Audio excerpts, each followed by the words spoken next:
Hello and welcome to this first edition of CCTV. I'm editor Helen Dunn. And I'm Clarence Mitchell. Now in today's show we're going to be discussing the trials of communications and drought. Last month, hosepipe bans were introduced by 7 water companies in parts of southern and eastern England, affecting around 20 million customers. The announcement followed 2 unusually dry winters, but, as might be expected, was not met with entirely supportive responses from customers or the media, particularly given the recent wet weather. So how does a company communicate such a message to the general public when faced with such general bafflement and, let's face it, quite a lot of dry humour? Well, we're joined here in the studio now by Jeff Loader from Southern Water. Jeff, many thanks indeed for coming in. Now, Southern Water is one of the major companies, water companies. You've been dealing with the issue, obviously, and you've had a fair amount of practice in previous years, haven't you? Well, everyone thinks we do because it's folklore that we have a hosepipe ban every year. The reality is actually different. The last hosepipe ban we had in the southern region was 5 years ago, and that was the last time we had some practice. It was good practice and it stood us in good stead for this time around. But this time around, you've got a hosepipe ban at what, let's face it, is the wettest drought ever. I mean, we had sprinkly drought this morning, we had torrential drought yesterday, and tomorrow we'll probably have more drought. How do you enforce a hosepipe ban at a time when people are sort of laughing and a bit confused? Well, I agree. People are talking about it as being the wettest drought ever. The reality was there were 2 years of exceptionally dry weather, and it's incumbent on us to try and get that message across. And the first thing we have to do is explain the reality of the situation. Why are we in this position? So there is quite a strategy to the communications here. It's not simply a case of saying there's not enough rain, stop using water. You broke this down into component parts, didn't you? Yes, very clearly I think there's 3 things you need to do. You need to explain the situation, give people an understanding. You then need to say what you're doing as a company to deal with the situation. And then finally you can ask customers to help and not waste water, which ultimately is your objective. So when you explain to them what you are doing, what form does that take? Well, you look at the operations you put into place, so the water transfers we have in, we pump water from one county to another. The work we do to stop water leaking from pipes is absolutely vital because under no circumstances can you let water leak from pipes indiscriminately and then ask customers to save water. And the other things you might do in terms of optimising your plant, getting water out of rivers into reservoirs and that sort of thing. Is it a message that the media generally, both nationally and regionally, have been receptive to, or do you find you're still getting ill-informed comment and the silly headlines that you know are wrong? Initially, yes, really supportive. One of the things we did to try to explain the situation was put out pictures of the reservoirs, comparing them with how they were a year ago, and that was covered in the majority of the national papers, and that was a good starting point. Subsequently, the hosepipe ban and the rain have clearly changed the story, and it's moved in all sorts of different directions, and the big thing you have to do as a communicator is be flexible with your message. So how has your message changed? Well, initially we had a message, we're working to beat the drought. Now, that message simply doesn't stand up when you're getting wet every day and it's pouring with rain. However, we still want to keep the objective of people saving water. So we changed the message to say we're working to save water, and then we can still attach the please don't waste water message to what we're doing. And do you think that people really will believe that this is a once in a 5 or 6 year occurrence, or is this an urban myth too many for you? You simply can't beat it. I think one way you can always guarantee to make it rain is go on the television and say it's going to be a hosepipe ban. Almost inevitably it will rain the next day. You then have to deal with that. So you can't carry on with the same message. It's pointless carrying on talking about drought. Quite clearly that doesn't resonate in the minds of any sensible member of the public. The technical reality is slightly different. So you do have a message to give in terms of being efficient with water and not wasting it. But ultimately, you need to be saying what you're doing as a company to deal with the situation, and particular what you're doing to save water yourselves. And have your staff risen to the challenge?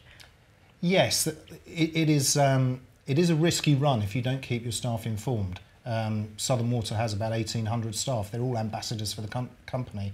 They're going to get caught up in conversations about the drought, and it's really important that they know the latest messages. Equally important is things like our website, to make sure that's up to date, because with a changing situation moving as rapidly as it has done, we can't afford to have outdated messages on the website, no matter how valid they were 2 weeks ago. I was going to say, well, how critical can it be for a company such as Southern if you get it wrong and if that message isn't conveyed and people still keep using water? Well, a few weeks ago we saw stories about the industry saying all the rain was too little too late, and that just didn't make sense. And yes, it might have been the case a couple of weeks earlier than that, but it was really important to get that message changed and say, well, of course the rains had a benefit. I mean, our biggest reservoir has gone up from 40% full to over 70% full because of the rain and because of being able to pump in water from the increased flows in the river. So it has to have a benefit, and you have to put that across. You can't leave your message the same when the overall situation is changing.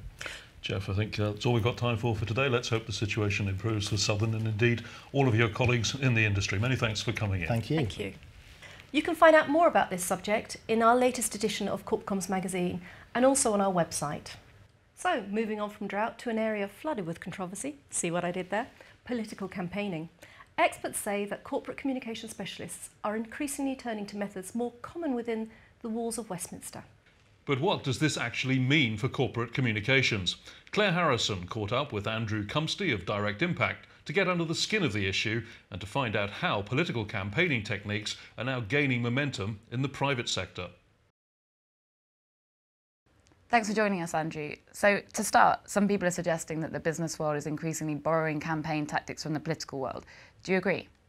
I think so. I think the political world is trying even harder today to get people to vote. Fewer people are voting. And I think they're looking at many ways, wide-ranging ways in which to engage with the electorate. And I think business has a lot to learn from that approach. Why do you think that's happening? Well, I think communicating has become much wider. It's not just one particular stream of communication. I think it's a mix. You have to develop a strategy and your key messages and keep repeating them time after time after time on every different platform. And I think that's relevant not only to the political world but also the business world as well. What do you think that means in terms of opportunities for businesses? Well, I think consumers, both for politicians and business, are becoming far more demanding. And I think that any messages that go out at a local level, particularly, are messages that are, number one, heard, and number two, believed. And I think politicians understand that and are looking for ways in which they can effectively do it. I work for Direct Impact. We work on that basis of delivering local messages at a grassroots level. And I think businesses, long gone are the days where you can send out a press release from HQ and expect that that will work. I think businesses have got to work harder at engaging with their consumers, and they can learn from the politicians on this. How can businesses combat scepticism? Well, I think if they become real and they start talking the language of their customers, too often politicians and business people become ensconced in their own language and their own speak that means nothing to people outside, that turns them off, and so therefore they don't even listen or indeed absorb the message. So I think speaking in the language that ordinary people, that their customers actually engage with and want to hear. Some people accuse politicians of being too short-termist. Do you think that's a potential risk for people in business as well if they apply the same tactics? I think short-termism is true, but I also think too over-polished. People are becoming, I think, very sceptical of spin in politics. We saw at the recent local elections turnouts of just 30%. 70% of the people who could have voted didn't. Now, there's a reason for that. And that is a big problem for business if they go too far down, I think, the road of where the politicians are. I think people are becoming much more demanding of their businesses and their politicians today, and that's good. Do you think social media is forcing businesses to respond more instantly? Social media is absolutely key in this area because social media means that politicians and businesses have to respond so much more quickly.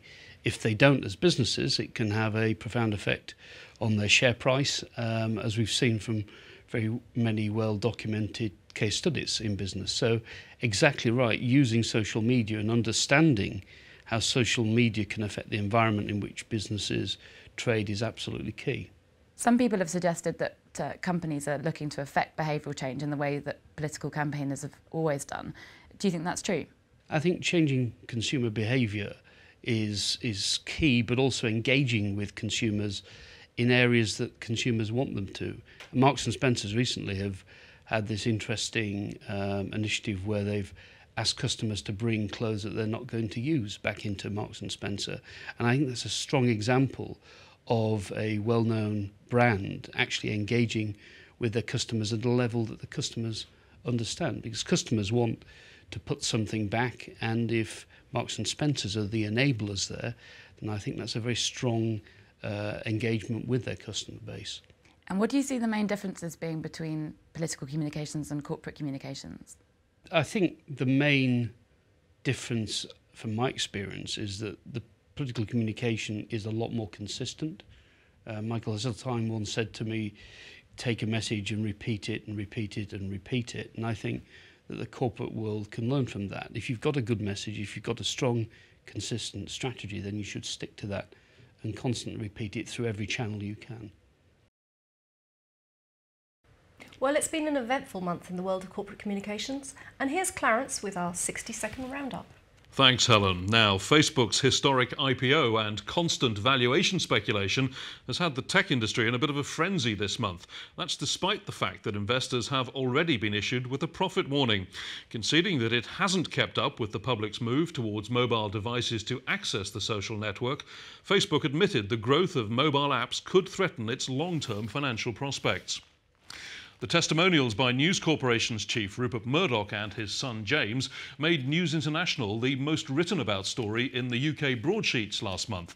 That's according to data from Precise.